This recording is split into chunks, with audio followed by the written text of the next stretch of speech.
අයිබෝන් මාලිමා ආණ්ඩුව ජනතා විමුක්ති පෙරමුණ ඉදිරිපත් කරලා තිබෙනවා බටලන්ද කොමිෂන් වාර්තාව පාර්ලිමේන්තුව. ඇත්තටම මේ තරම් විහිළුවක් තවත් නෑ කියන එක මේ දේශපාලන ලෝකේ අපි කියන්න ඕනේ. ජවිපෙට මාලිමාවට බටලන්ද කොමිෂම මතක් වුණේ මෙහිදී හසන් මේ පසුගිය සතියේ අල් ජසීරාවේ රනිල් වික්‍රමසිංහගෙන් මේ සම්බන්ධයෙන් විමසුවට පස්සේ ඔවුන් නිදාගෙන හිටියේ බටලන්දක් තිබුණදවත් කියලා ඔවුන් දැනගෙන හිටියේ නෑ.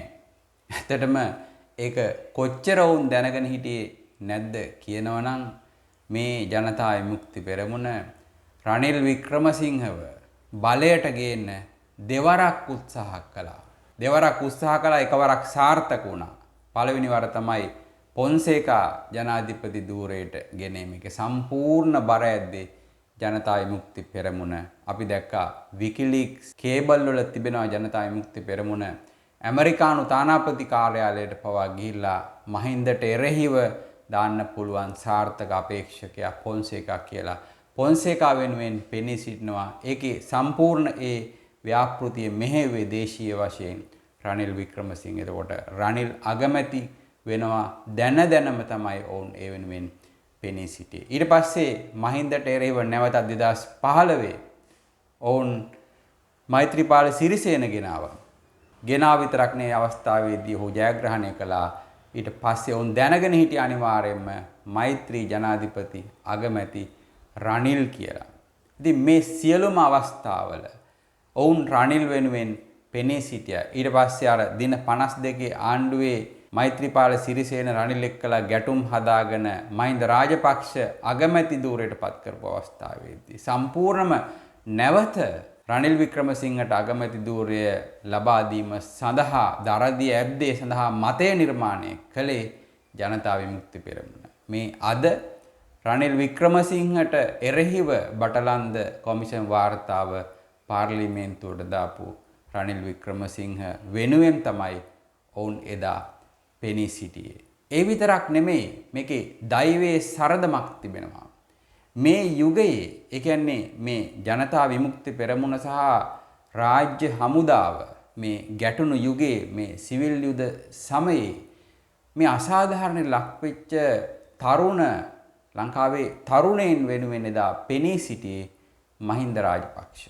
මහින්ද රාජපක්ෂ මව්වරුන්ගේ පෙරමුණ වගේ පෙරමුණු හදාගෙන විවිධ දේශපාලන බලවේග හදාගෙන මේ රාජ්‍ය ත්‍රස්තවාදයට එරෙහිව එදා හඬක් නැගුවේ. ඒ කියන්නේ ආණ්ඩුවේ තර්ජන තිබෙද්දී මේ මහමග තරුණයින් විවිධ වෘත්තිකයන් මරා දමද්දී මහින්ද රාජපක්ෂ බිය නැතුව ඒ වෙනුවෙන් පෙනී සිටියා.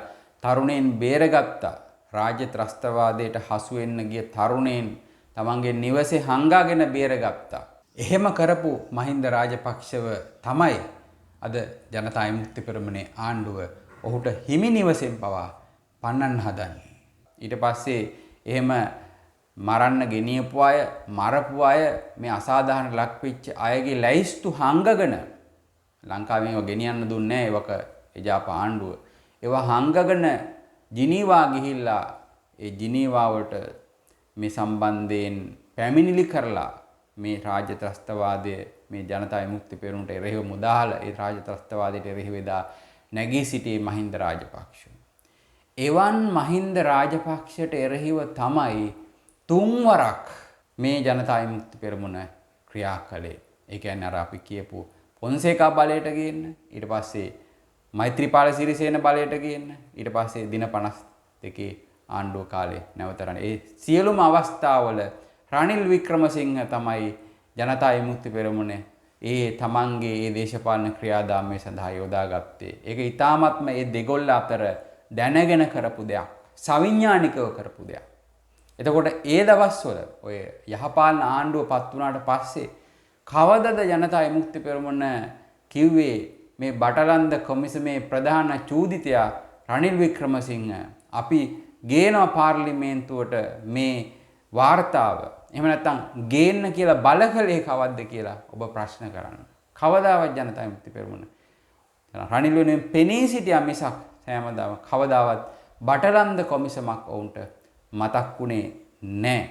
ඒ විතරක් නෙමෙයි අඩුම තරමින් ඔවුන්ට ඔවුන්ගේ ව්‍යාපාරයේ නායකයා විජේවීර මරා දාපු එකවත් මතක් වුණේ නැහැ. විජේවීර වෙනුවෙන් කොමිසමක් ඉල්ලන්න. විජේවීර ඝාතනය වුණේ අත්අඩංගුවේ සිටිද්දී. එහෙම ඝාතනය කරන්න බෑ. සාමාන්‍ය අර ජවිපි තරුණයෙක් වගේම ඔහු ඝාතනය වුණේ අත්අඩංගුවේ සිටිද්දී. ඔහු අත්අඩංගුවට ගන්නවා. ඔහු මිය ගියේ කොහොමද කියලා නිල වශයෙන් තම රාජ්‍ය දන්නේ විවිධ තොරතුරු මේ සම්බන්ධයෙන් නොනිල වශයෙන් තිබෙනවා. නමුත් මිය ගිය ආකාරය පිළිබඳ රාජ්‍ය මේ වශයෙන් කවුරුත් දන්නේ ඒ වෙනුවෙන්වත් පරීක්ෂණයක් ඉල්ලා සිටියේ නෑ. ඒ විතරක් නෙමෙයි ජනතා විමුක්ති පෙරමුණ එසේ මරා දාපු රෝහණ විජේවීරගේ බිරිඳට ගෙයක් දුන්නේ ඉන්න. ඒකත් දුන්නේ මහින්ද රාජපක්ෂ. මහින්ද රාජපක්ෂ තමයි ජනතා විමුක්ති පෙරමුණේ නායකයාගේ බිරිඳට ත්‍රිකුණාමලයේ හමුදා කඳවුරේ නිවසක් දීලා ආරක්ෂාව දීලා ඔවුන්ගේ දරුවන්ට උගන්වන්න ඒ සියලුම වැඩ කටයුතු කළේ ඒ අවශ්‍ය නීති සම්පාදන සිද්ධ කළා ඒ දරුවන්ට ඉගෙන ගන්න පසුබිම හැදුවෙත් මහින්ද රාජපක්ෂ. ඒ මහින්ද රාජපක්ෂට එරෙහිව ගොඩනගපු දේශපාලනයේ ප්‍රධාන නිර්මාතෘවරයා වූ රනිල් වික්‍රමසිංහ වෙනුවෙන් තමයි ජනතා විමුක්ති පෙරමුණ පෙනී සිටියේ. ඔන්න බලන්න. මේකෙන් අපට පේන්නේ මොකද්ද? මේ අද සිටින ජනතා විමුක්ති පෙරමුණ කියන්නේ ඒ එදා සිටියේ ජනතා විමුක්ති පෙරමුණෙන් සම්පූර්ණ වෙනස් එකක්.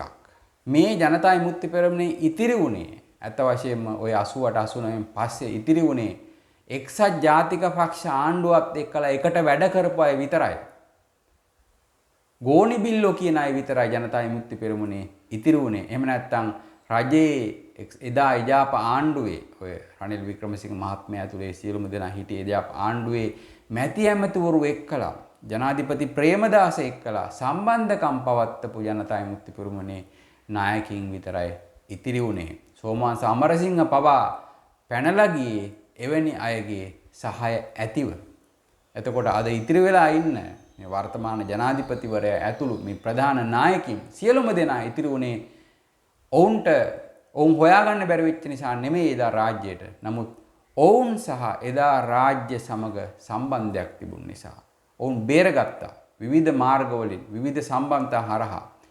ඉතින් අන්න ඒක නිසා ඔවුන් කෘතගුණ සලකන්න තමයි මේ එදා ඒ රාජ්‍ය ත්‍රස්තවාදයේ සම්පූර්ණම අමතක කරලා ඒ තමන් බේරගත්ත කෙනා අගමැති කරන්න බලයට ගේන්න රනිල් වික්‍රමසිංහ බලයට ගේන්න ඔවුන් ක්‍රියා කළේ මෙන්න මේක පදනම් කරගෙන. ඒක තමයි එතන තිබෙන ලොජික් එක. ඒ කියන්නේ තමන් බේරගත්ත නිසා ඒ රාජ්‍ය ත්‍රස්තවාදයෙන් ඔවුන් රනිල්ව කොහොම හරි බලයට ගේනවා කියන තැන හිටියා. මහින්ද රාජපක්ෂ වෙනුවෙන් එදා ජනතා විමුක්ති පෙරමුණ පෙනී සිටියා. ඒ කියන්නේ 2005 බලයට ගේනකොට. හැබැයි අවුරුදු 2යි ඔවුන් ආණ්ඩුවත් එක්කලා හිටියේ. කිලිනොච්චි අල්ලනකොටම හිතුවා දැන් අපේ වෙලාව එළියට බහැලා යන්න. මොකද කිලිනොච්චිය ඇල්ලුවොත් මහින්ද රාජපක්ෂ ආපහු නවත්තන්න බෑ කියලා උන් දැනගත්තා. එතකොට ත්‍රස්තවාදයේ අවසන් වෙනවා. ත්‍රස්තවාදයේ අවසන් වුණොත් අපට මහින්ද රාජපක්ෂගේ දේශපාලන අනාගතය විනාශ කරන්න බෑ. ඇත්තටම ජනතා විමුක්ති පෙරමුණේ ඇතැම් පිරිස් සියලුම දෙනා නෙමෙයි. ඔය මහින්ද රාජපක්ෂට සහාය දුන්න ඇතැම් පිරිස් එදා තිබුණා ජනතා විමුක්ති පෙරමුණේ විජේවීරගේ පවා තිබුණා කිසියම් ජාතිකවාදී ලක්ෂණ. ඒ පිරිස තමයි මහින්ද බලයට ගේම ඒ තීන්දුවේදී මහින්දලා එක්කලා හිටියේ තීන්දුව ගැනීමේදී හිටියේ. හැබැයි තව පිරිසක් හිටියා මහින්දව බලයට ගේන්නේ ඇයි? ඒ වෙනකොට රනිල් වික්‍රමසිංහ දේශපාලන වශයෙන් විනාශ වෙලා තිබුණේ. එතකොට ඒ පසුබිම තුල වුන් කල්පනා කළා මහින්දව ගෙනල්ලා මහින්දව සූදානම් නොවු අවස්ථාවක යුද්ධයට තල්ලු කරලා මහින්දවත් විනාශ වුණොත් එතකොට එක පැත්තකින් ශ්‍රී ලංකා නිදහස් පක්ෂය ඉවරයි, අනිත් පැත්තෙන් එතකොට එක්සත් ජාතික පක්ෂයත් ඉවරයි. එතකොට අර උනුත් එකයි මුනුත් එකයි කියන ඒ දෙපැත්තම ඉවරයි. ඉතුරු වෙන්නේ තුන්වෙනි බලවේගයේ විදිහට එදා තිබුණු ජනතා විමුක්ති පෙරමුණ. ඒක කරන්න තමයි උන්ගේ සැලසුම තිබුණේ මහින්දව බලයට ගෙනත්. හැබැයි මහින්ද මේක තේරුම් අරන් හිටියේ මුල ඉඳලම. ඒක නිසා අර ඔවුන් ඇවිදිලා ආපු ගමම්ම මහින්දව යුද්ධයට තල්ලු කරන්න උත්සාහ කළාට මහින්දේ ඒක බාරගත්තේ නැහැ. ඔහු කිව්වේ අපිට සෙබළු නැහැ, සූදානමක් නැහැ, ආයුධ නැහැ, අන්තර්ජාතික සහාය නැහැ. ඒක නිසා අපි මුලින් සාමයට යමු. සාමයට හැබැයි ගියාට මහින්ද දැනගෙන හිටියා LTT කවදාවත් ඒකෙන් සැටිස්ෆයි වෙන්නේ නැහැ, සතුටටපත් වෙන්නේ නැහැ. අනිවාර්යයෙන්ම මේ සාමගි උසුම කඩනවා කියලා.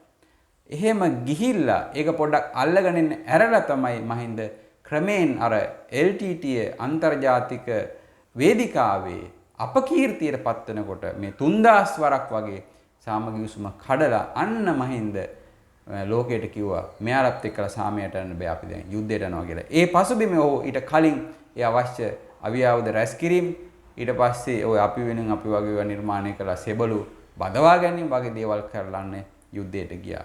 එහෙම උපක්‍රමශීලීව ක්‍රියා කරලා තමයි මේ ජනතා විමුක්ති පෙරමුණේ ඒ උගුලෙන් මහින්දව ගැලවුණේ. ඒකයි එදා පාර්ලිමේන්තුවේ සහාය අහිමි කරමින් ජනතා විමුක්ති පෙරමුණ මේ මහින්දව අතහැරලා දාලා ගියේ. මොකද කිලිනොච්චිය වැටෙනකොටම වුන් ගියේ ඒ උපක්‍රමය ක්‍රියාත්මක කරන්න. එතකොට වුන් දන්නවා තමන් ආණ්ඩුවෙන් ගියොත් මහින්දට බෑ ආණ්ඩුව රකින්න. ආණ්ඩුව වැටෙනවා.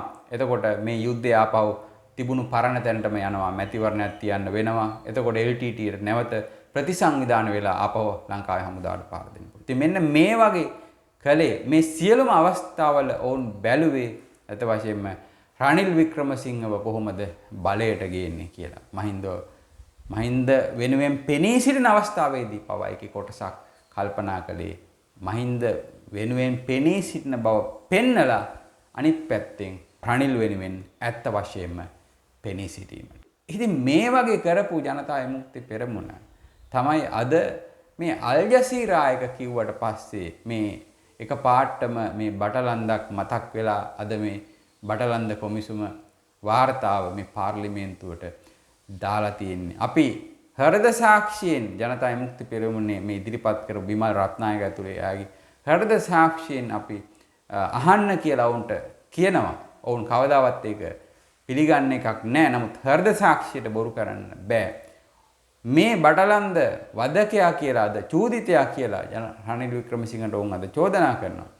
ඒ චූදිතයා වෙනුවෙන් ඔබ කොහොමද ඔහුව බලයට ගේන්න කටයුතු කළේ? බලය පවත්වාගෙන යාමට ඔහුට උදව් දුන්නේ කොහොමද කියලා අපි අහනවා. ඒ රනිල් වික්‍රමසිංහට එරෙහිව ගොඩනගපු දේශපාලන බලවේගී නායකයා වෙච්ච මහින්ද රාජපක්ෂට, ඒ කියන්නේ ඔබලා වෙනුවෙන් පෙනී සිටිය ඒ මහින්ද රාජපක්ෂට එදා ඔබලා ඝාතනය වෙනකොට ඒ පෙනී සිටිය මහින්ද රාජපක්ෂට එරෙහි වුණේ කොහොමද කියලා විමසන්න කියලා අපි අද මේ ජනාධිපතිවරයා විමල් රත්නායක, අනුර කුමාර දිසානායක ඇතුළු මේ සියලුම දෙනාගේ හෘද සාක්ෂියෙන් විමසන්න කියලා අපි අද කියනවා. ඒක නිසා ඇත්තටම මේක දෛවයේ සරදමක්.